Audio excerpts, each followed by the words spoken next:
A questão do controle.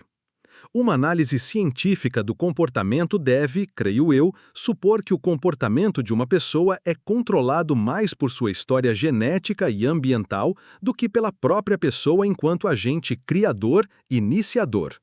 Todavia, nenhum outro aspecto da posição behaviorista suscitou objeções mais violentas. Não podemos, evidentemente, provar que o comportamento humano como um todo seja inteiramente determinado, mas a proposição torna-se mais plausível à medida que os fatos se acumulam e creio que chegamos a um ponto em que suas implicações devem ser consideradas a sério. Subestimamos a miúde o fato de que o comportamento humano é também uma forma de controle. Que um organismo deva agir para controlar o mundo ao seu redor é uma característica da vida, tanto quanto a respiração ou a reprodução. Uma pessoa age sobre o meio e aquilo que obtém é essencial para a sua sobrevivência e para a sobrevivência da espécie. A ciência e a tecnologia são simplesmente manifestações desse traço essencial do comportamento humano. A compreensão, a previsão e a explicação, bem como as aplicações tecnológicas, exemplificam o controle da natureza. Elas não expressam uma atitude de dominação ou uma filosofia de controle. São os resultados inevitáveis de certos processos de comportamento. Sem dúvida, cometemos erros. Descobrimos, talvez rápido demais, meios cada vez mais eficazes de controlar nosso mundo, e nem sempre os usamos sensatamente. Mas não podemos deixar de controlar a natureza, assim como não podemos deixar de respirar ou de digerir o que comemos. O controle não é uma fase passageira. Nenhum místico ou asceta deixou jamais de controlar o mundo em seu redor. Controla-o para controlar-se a si mesmo. Não podemos escolher um gênero de vida no qual não haja controle. Podemos tão só mudar as condições controladoras. Contra-controle. Órgãos ou instituições organizados, tais como governos, religiões e sistemas econômicos e, em grau menor, educadores e psicoterapeutas, exercem um controle poderoso e muitas vezes molesto. Tal controle é exercido de maneiras que reforçam de forma muito eficaz aqueles que o exercem e, infelizmente, isto, via de regra, significa maneiras que são ou imediatamente adversativas para aqueles que sejam controlados ou os exploram a longo prazo.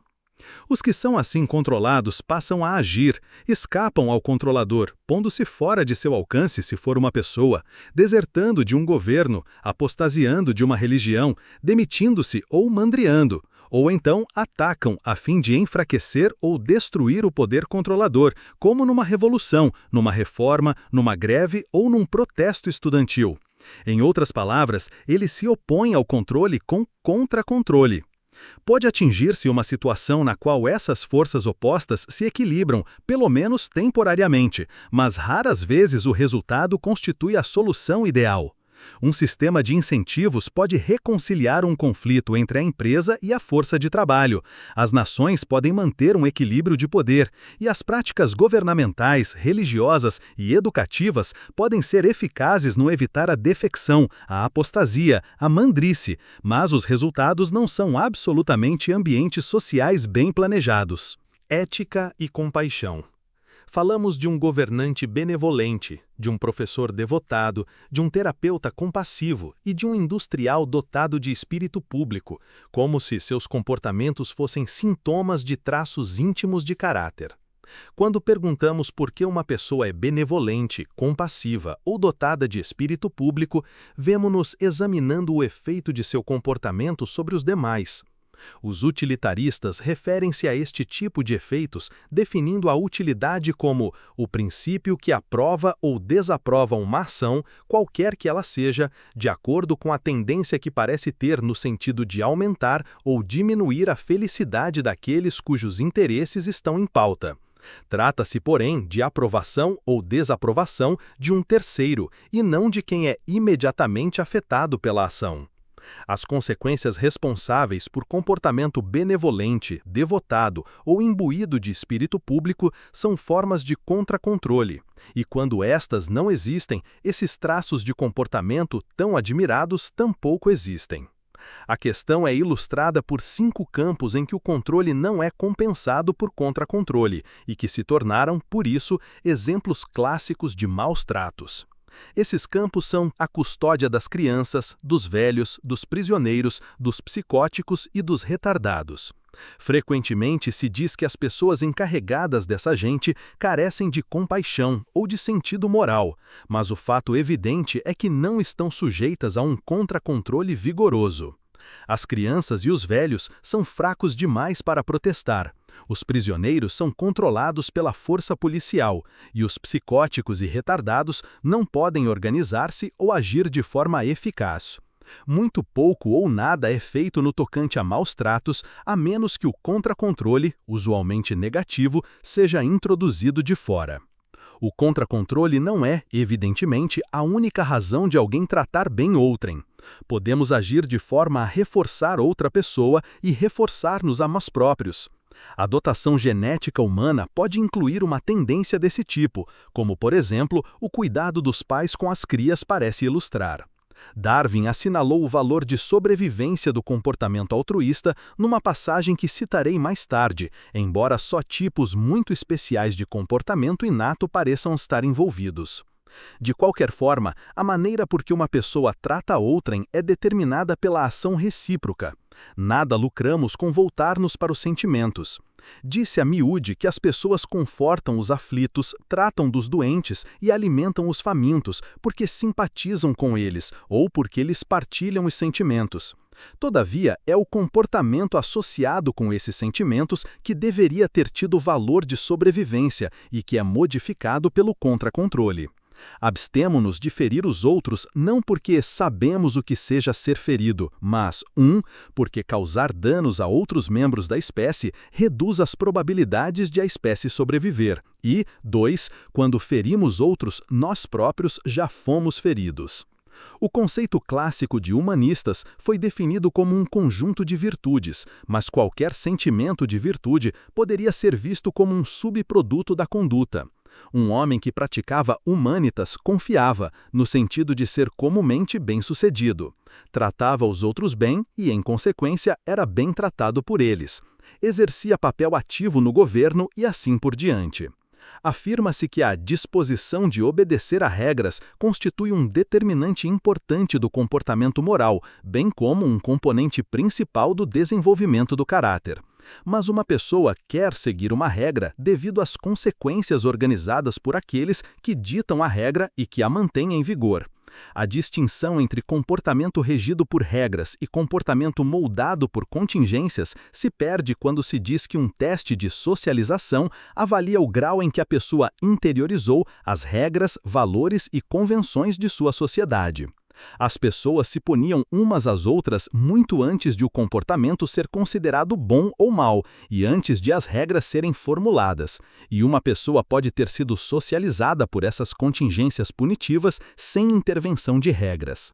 As pessoas começam a chamar o comportamento bom ou mau, certo ou errado, e a reforçar ou punir de acordo com tais julgamentos, e, eventualmente, estabelecem-se regras que ajudam uma pessoa a conformar-se com as práticas de sua comunidade e que ajudam a comunidade a manter tais práticas.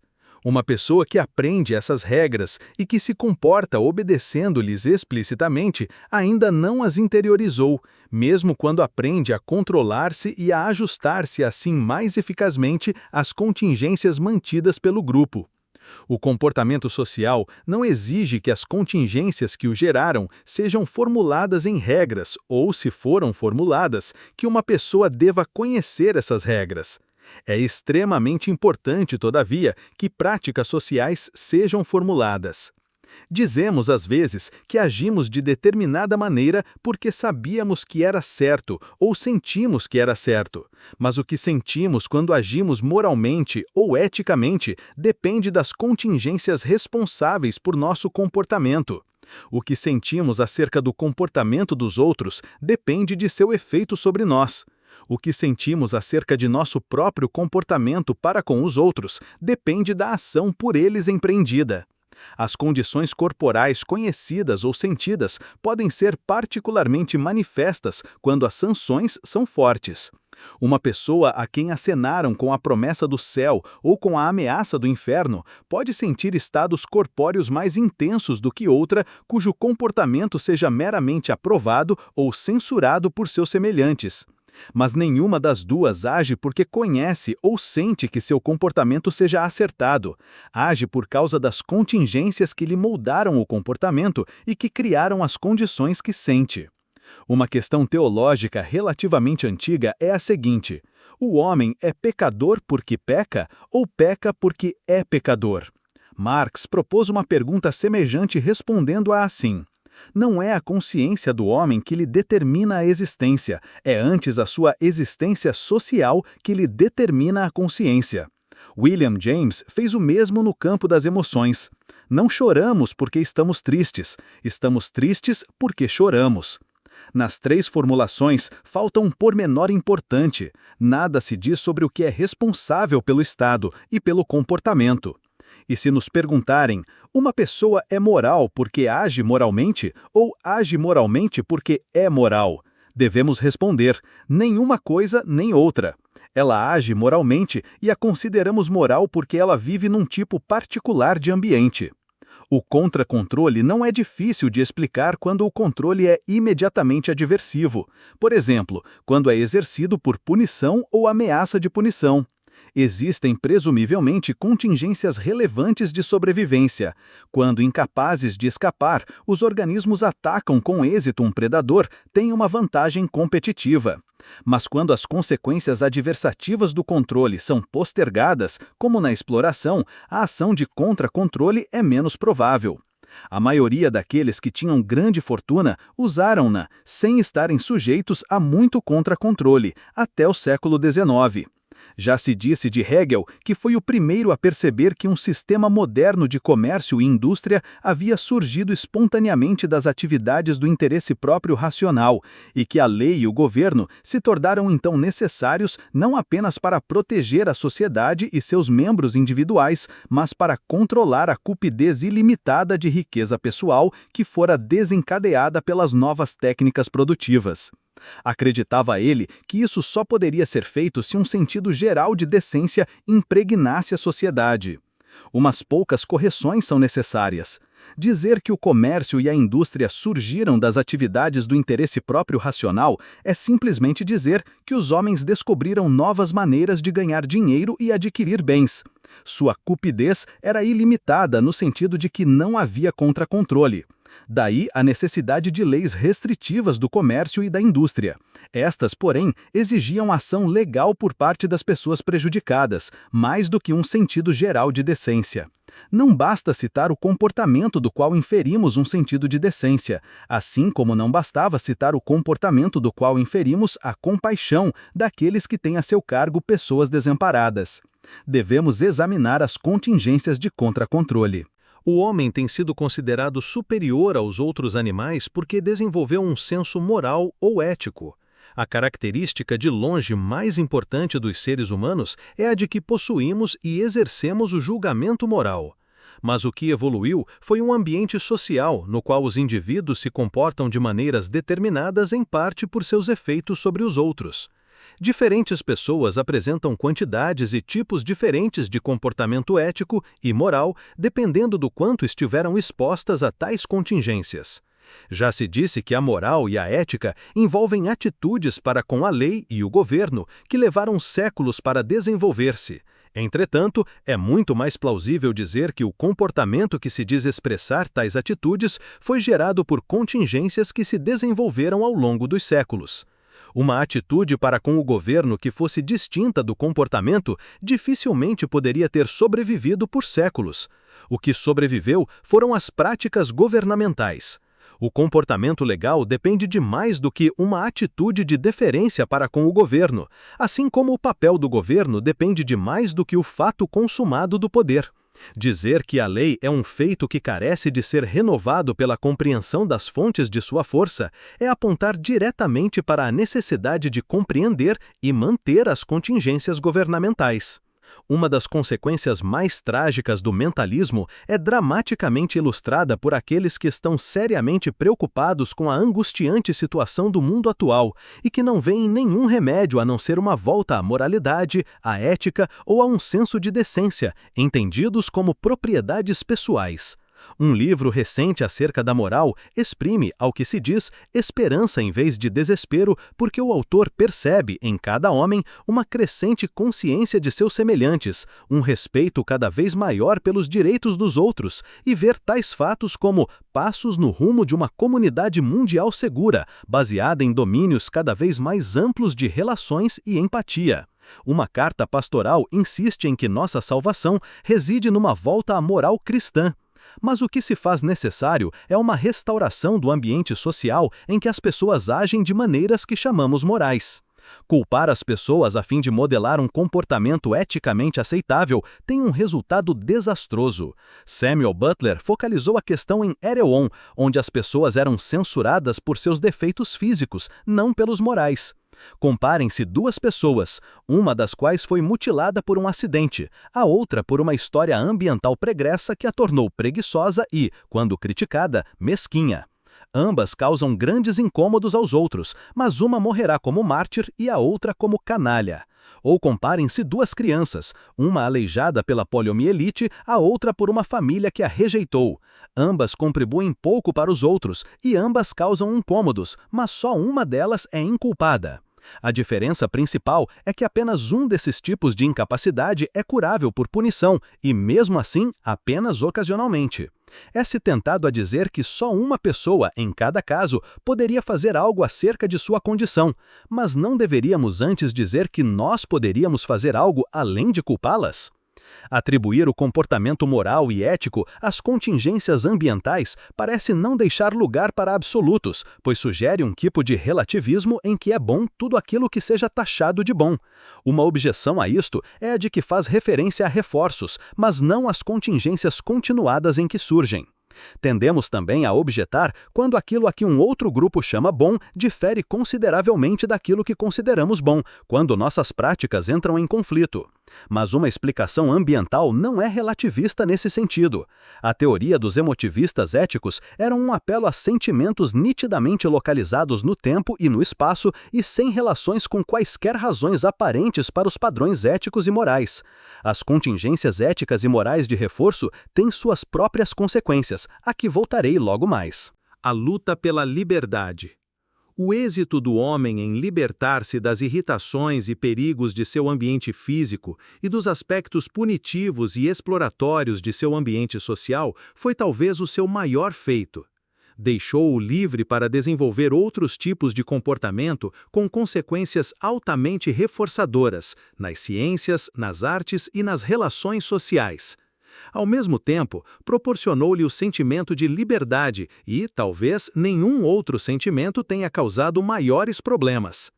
Conforme assinalei no capítulo 4, o comportamento operante sob reforço positivo se distingue pela ausência de qualquer acontecimento imediatamente antecedente que pudesse servir como causa plausível e, em consequência, tem-se afirmado que ele mostra a carnação interior chamada livre-arbítrio.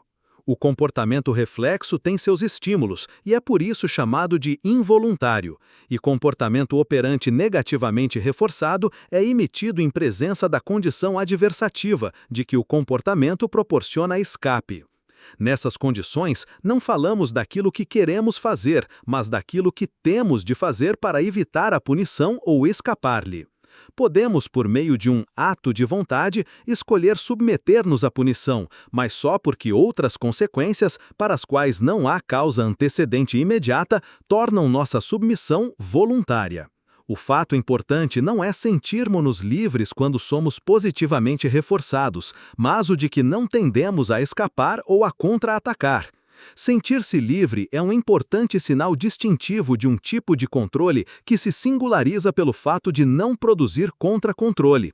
A luta em prol da liberdade pareceu conduzir a um mundo no qual as pessoas fazem o que querem fazer, no qual desfrutam o direito de ser deixadas a sós, no qual elas foram redimidas da tirania dos deuses e dos governos pelo desenvolvimento de seu livre-arbítrio, que se fez força perfeita e autoconfiança.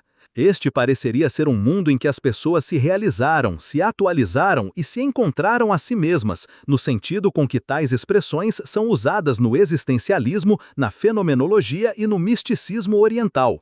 Um mundo em que o controle do comportamento humano é errado, em que o desejo de modificar outra pessoa é essencialmente hostil. Infelizmente, a sensação de ser livre não é uma indicação fidedigna de que alcançamos tal mundo. O fato de o reforço positivo não produzir contra-controle não passou despercebido dos supostos controladores, os quais simplesmente mudaram para os meios positivos. Eis um exemplo. Um governo tem de levantar fundos. Se o fizer por meio de taxação, seus cidadãos deverão pagar ou ser punidos, e eles poderão escapar desse controle adversativo, colocando outro partido no poder nas eleições vindouras. Como uma alternativa, o governo organiza uma loteria e, em vez de ser obrigado a pagar taxas, o cidadão voluntariamente compra bilhetes. O resultado é o mesmo: os cidadãos dão dinheiro ao governo, mas sentem-se livres e, neste segundo caso, não protestam. Não obstante, estão sendo controlados, tão poderosamente quanto o seriam por uma ameaça de punição, por aquele esquema de reforço particularmente poderoso, de razão variável, discutido no capítulo 4, cujo efeito é claramente demonstrado no comportamento do jogador compulsivo ou patológico. O controle é ocultado quando é representado como uma modificação de mentes, não de comportamentos. A persuasão nem sempre é eficaz, mas quando é, produz pouco ou nenhum contra-controle. Em parte, persuadimos descrevendo consequências potencialmente reforçadoras. Um famoso ecólogo discutiu a possibilidade de obrigar as indústrias a pagarem pelo direito de poluir o ar, a terra e a água. Isto exige ou legislação ou acordo voluntário por parte das indústrias, e em nosso tipo de democracia, qualquer um dos dois só é possível por meio da persuasão, criando-se um clima favorável da opinião pública. Os jornalistas e os que controlam os meios de comunicação de massa devem desempenhar um papel importante. Outro apelo à persuasão ocasionou o seguinte comentário no Times de Londres: agora é a maioria, que nunca esteve tão bem e que está democraticamente decidida a manter esta situação. Devemos persuadir, diz Mr. Jenkins. Nossa única esperança consiste em apelar para o idealismo latente de todos os homens e mulheres de boa vontade. Mas isso é evangelismo, não política. Espera-se que em seus próximos discursos, Mr. Jenkins discuta as técnicas políticas pelas quais a maioria pode ser controlada. O controle do comportamento é encoberto ou disfarçado na educação, na psicoterapia e na religião, quando o papel do professor, do terapeuta ou do padre são apresentados como de guia, direção ou conselho, em vez de controle, e onde as medidas que não possam ser disfarçadas são rejeitadas como intervenção. As propostas sociais muitas vezes omitem cuidadosamente qualquer referência aos meios. Precisamos, por exemplo, de fazer uso melhor dos recursos humanos, não se especificando o controle envolvido na utilização. O embaraço daqueles que se veem numa posição em que devem recomendar o controle é exemplificado pela Declaração de Princípios, emitida pela Conferência de Estocolmo sobre o Meio Ambiente, realizada em 1971. O primeiro princípio assim começa: o homem tem o direito fundamental à liberdade, à igualdade e a condições adequadas de vida num ambiente cuja qualidade permita uma vida de dignidade e bem-estar. E ele arca com a responsabilidade solene de proteger e melhorar o meio ambiente para as gerações futuras. Nenhuma outra espécie tem direitos e responsabilidades neste sentido, e é difícil ver como poderiam ter evoluído como traços ou predicados humanos fundamentais no processo de seleção natural, a não ser que os encaremos como práticas de controle e contra-controle. Afirmar um direito implica ameaçar com ação aqueles a quem se considerem infratores. Assim, agimos para refrear aqueles que nos forçam a agir e que, com isso, reduzem nosso sentimento de liberdade, ou que se apropriam demais do que lhes cabe dos bens disponíveis, ou que poluem o mundo em que vivemos. Justificamos e explicamos nosso comportamento quando alegamos nosso direito de restringi-los. Os que defendem os direitos humanos indicam medidas a serem tomadas contra aqueles que os infringem. A Carta de Direitos, por exemplo, protege o indivíduo contra certos tipos de ação legal. O homem arca com a solene responsabilidade de não controlar os outros adversariamente, de não se apossar de mais do que uma justa parcela dos bens, de não poluir o ambiente no sentido de vir a ser criticado ou punido por aqueles que sofrerão se ele o fizer. A responsabilidade não é um predicado pessoal, mas uma propriedade das contingências, principalmente legais, às quais as pessoas estão expostas. Voltando-se dos direitos e responsabilidades para os comportamentos a eles atribuídos ou que se considere justificados por eles, e voltando-nos para as contingências sociais, usualmente governamentais, que modelam e mantêm esses comportamentos, escapamos de uma controvérsia velha de séculos e caminhamos no sentido de uma ação possivelmente eficaz. A Declaração da Conferência de Estocolmo continha 26 princípios. A conferência não tinha qualquer poder militar ou econômico e muito pouco poder educativo, só podia fazer recomendações. Na versão inglesa, verificamos que 11 princípios estabeleciam que os estados, os planejadores, as polícias, etc., devem empreender certos tipos de ação. 5 afirmavam que deveriam e 3 que deverão. 5 simplesmente assinalaram que a ação é essencial e 1 reconhecia um direito soberano. Talvez seja injusto exigir mais dessa conferência em particular, mas ela foi convocada para enfrentar aquela que é possivelmente a maior ameaça atual às espécies, e é claro que realizou pouco progresso porque não podia aceitar o fato de que um passo essencial era a restrição de certas liberdades. O ambiente social controlador. As pessoas têm sofrido tanto e tão longamente por causa dos controles a elas impostos, que é fácil compreender por que se opõem com tanta amargura a qualquer forma de controle. Uma simples análise das práticas controladoras, tal como a que foi feita no capítulo anterior, será possivelmente atacada só porque poderia ser mal usada pelos controladores. Mas a longo prazo, qualquer contra-controle efetivo que conduza à libertação do indivíduo só pode ser alcançado por um planejamento explícito, e este deve fundamentar-se numa análise científica do comportamento humano. Devemos certamente começar pelo fato de que o comportamento humano é sempre controlado. O homem nasce livre, disse Rousseau, e em toda parte está em cadeias. Mas ninguém é menos livre do que um recém-nascido, e ele tampouco se tornará livre à medida que crescer. Sua única esperança está em vir a ser controlado por um ambiente natural e social no qual possa tirar o máximo proveito de sua dotação genética, e, com fazê-lo, perseguir com êxito a felicidade. Sua família e seus iguais fazem parte desse meio, e ele será beneficiado se eles agirem de forma ética. A educação é outra parte desse ambiente, e ele adquirirá o repertório mais eficaz se seus professores reconhecerem o papel que lhes cabe nisso, em vez de suporem que devem deixá-lo livre para desenvolver-se por si mesmo. Seu governo faz parte desse ambiente e governará o mínimo se diminuir suas medidas punitivas.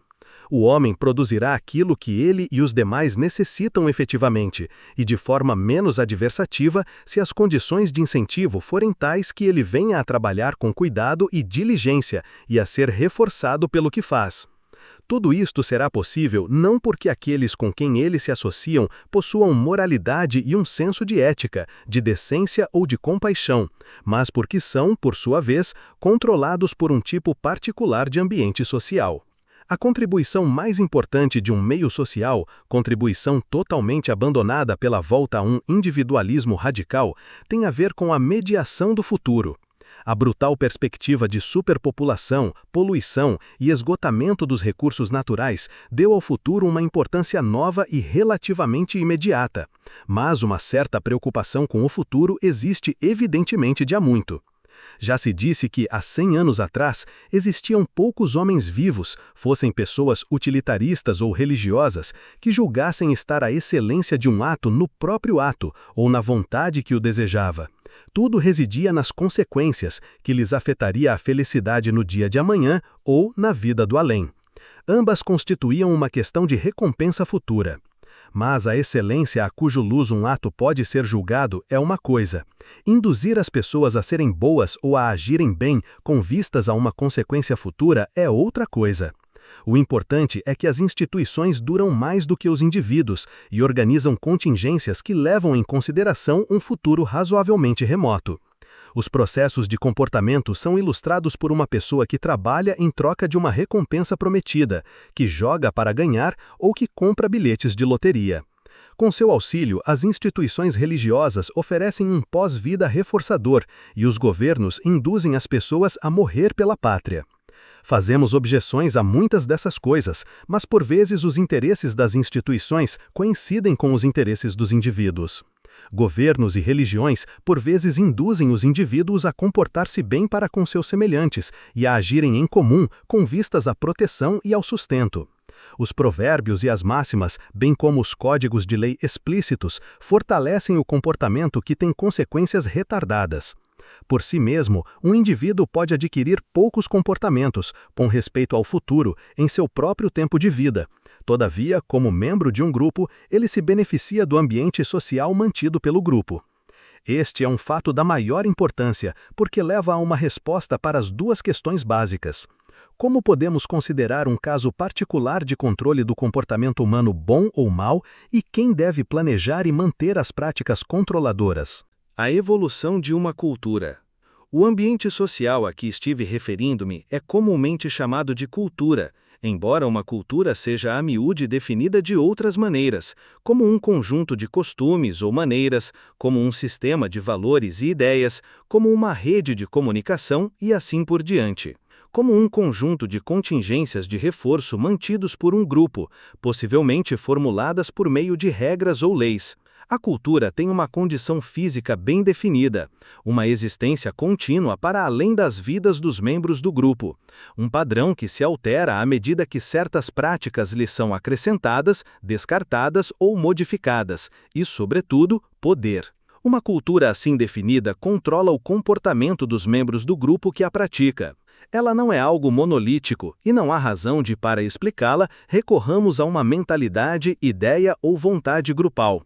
Se de fato existem 73 elementos culturais comuns a todas as sociedades humanas ainda existentes ou historicamente conhecidas, então devem existir 73 práticas ou tipos de práticas em cada conjunto de contingências chamado uma cultura, sendo que cada uma delas deve ser explicada em termos das condições predominantes antes de a cultura surgir como tal. Por que as pessoas desenvolvem uma língua? Por que se casam de determinada forma? Por que mantêm certas práticas morais e as expressam em códigos?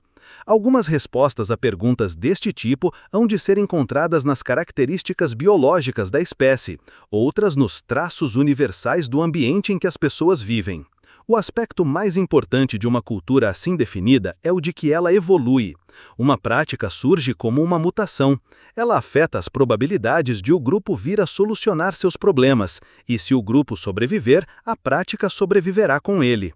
Ela foi selecionada devido à sua contribuição para a eficácia daqueles que a praticam. Eis outro exemplo desse processo sutil chamado seleção. Ele possui os mesmos traços familiares. As mutações podem ser casuais. Uma cultura não carece de ter sido planejada e sua evolução não revela um propósito. As práticas que compõem uma cultura são uma atrapalhada, e algumas partes podem demonstrar-se incoerentes em relação a outras e até mesmo abertamente conflituosas. Nossa própria cultura é às vezes taxada de enferma, e em uma sociedade enferma, o homem carecerá de senso de identidade e de sentimentos de competência, assistirá à falência de suas próprias estruturas mentais. Estabelecer uma relação mais frutífera com aqueles que o cercam será como uma traição, aproximar-se ao mundo da interação humana com uma sensação de verdadeiro desespero, e quando tiver superado esse desespero e aprendido a conhecer-se, obterá tanta autorrealização quanto o permita a condição humana. Traduzindo, uma sociedade doente é um conjunto de contingências que gera comportamentos díspares ou conflitivos, que sugerem a existência de um eu, que não produz o vigoroso comportamento a que está associado um sentimento de competência, que não consegue gerar comportamento social bem-sucedido e leva assim uma pessoa a chamar traiçoeiro o comportamento dos outros, e que, por proporcionar apenas reforços esporádicos, acaba por gerar a condição sentida como desespero. Outro autor disse que nossa cultura passa por um estado de comoção devido à contradição de valores, à sua incorporação de valores opostos e conflitivos. Podemos, todavia, dizer que os valores, aqui como aulures, dizem respeito a reforçadores e que as contingências das quais fazem parte é que são opostas e conflitivas. A sociedade só será curada se puder ser modificada de forma tal que uma pessoa seja generosa e coerentemente reforçada, e por isso se realize, adquirindo e exibindo o comportamento mais bem-sucedido de que seja capaz. Melhores meios de ensino, introduzidos por uma razão qualquer, possivelmente tão só devido às suas consequências imediatas para o professor ou o aluno, permitirão um uso mais eficaz da dotação genética humana. Melhores condições de incentivo, introduzidas por quaisquer razões, possivelmente devido apenas aos interesses dos patrões ou dos trabalhadores, significam produção maior e melhor e condições de trabalho mais agradáveis. Melhores formas de governo, introduzidos por uma razão qualquer, possivelmente para atender tão só aos interesses de governados ou governantes, significam menos tempo gasto na defesa pessoal e mais tempo disponível para outras coisas. Formas mais interessantes de arte, música e literatura, criadas por não importa qual razão, possivelmente apenas para reforço imediato daqueles que as criam ou usufruem, significam menor número de defecções em prol de outros tipos de vida. Numa passagem bem conhecida de A Origem do Homem, Darwin escreveu: por obscuro que seja o problema do progresso da civilização, podemos pelo menos ver que a nação que produziu, durante um longo período, o maior número de homens de alta capacidade intelectual, enérgicos, corajosos, patriotas e benevolentes, no geral, predomina sobre as nações menos favorecidas. A ideia se consolida quando o apelo ao caráter é corrigido, falando-se de uma nação que mantém um ambiente social em que seus cidadãos agem de maneiras consideradas inteligentes, enérgicas, corajosas, patrióticas e benevolentes. Darwin falava acerca do valor de sobrevivência de uma cultura. Há notáveis semelhanças na seleção natural, no condicionamento operante e na evolução dos ambientes sociais. Não apenas prescindem as três de um prévio plano criativo e um objeto prévio, como também invocam a noção de sobrevivência de um valor. O que é bom para a espécie é aquilo que lhe ajuda à sobrevivência. O que é bom para o indivíduo é aquilo que lhe promove o bem-estar. O que é bom para a cultura é aquilo que lhe permite solucionar os seus problemas. Existem, como vimos, outros tipos de valores, mas eles ocultam eventualmente lugar secundário no que tange à sobrevivência. A noção de evolução é enganadora e induziu a erro tanto Herbert Spencer quanto Darwin, quando sugere que o bem representado pela sobrevivência surgirá naturalmente por si mesmo. As coisas vão mal com os três tipos de contingências de seleção e podem ter de ser corrigidas por planejamento explícito. As práticas de criação de há muito tempo representam um tipo de intervenção na evolução das espécies, e os geneticistas começam agora a falar em mudança do código genético. O comportamento do indivíduo é facilmente mudado, ideando-se novas contingências de reforço. Novas práticas culturais são explicitamente ideadas em campos como o da educação, da psicoterapia, da penologia e dos incentivos econômicos. O planejamento do comportamento humano envolve, claro, o controle, e possivelmente a pergunta feita com maior frequência ao behaviorista é: quem exercerá o controle? A questão representa o secular engano de considerar o indivíduo em vez do mundo em que vive. Não será um ditador benévolo, um terapeuta compassivo, um professor devotado ou um industrial dotado de espírito público que planejarão um modo de vida que atenda aos interesses de todos. Em vez disso, devemos considerar as condições em que as pessoas governam, dão ajuda, ensinam ou organizam sistemas específicos de incentivo. Por outras palavras, devemos considerar a cultura como um meio social. Desenvolver-se-á uma cultura na qual nenhum indivíduo possa acumular um vasto poder e usá-lo para seu próprio engrandecimento de maneiras prejudiciais aos demais? Desenvolver-se-á uma cultura na qual os indivíduos não estejam preocupados com sua própria atualização e realização a ponto de não darem grande atenção ao futuro da cultura? Estas perguntas, e muitas outras semelhantes, são as perguntas a serem feitas, e não quem controlará e com que fim.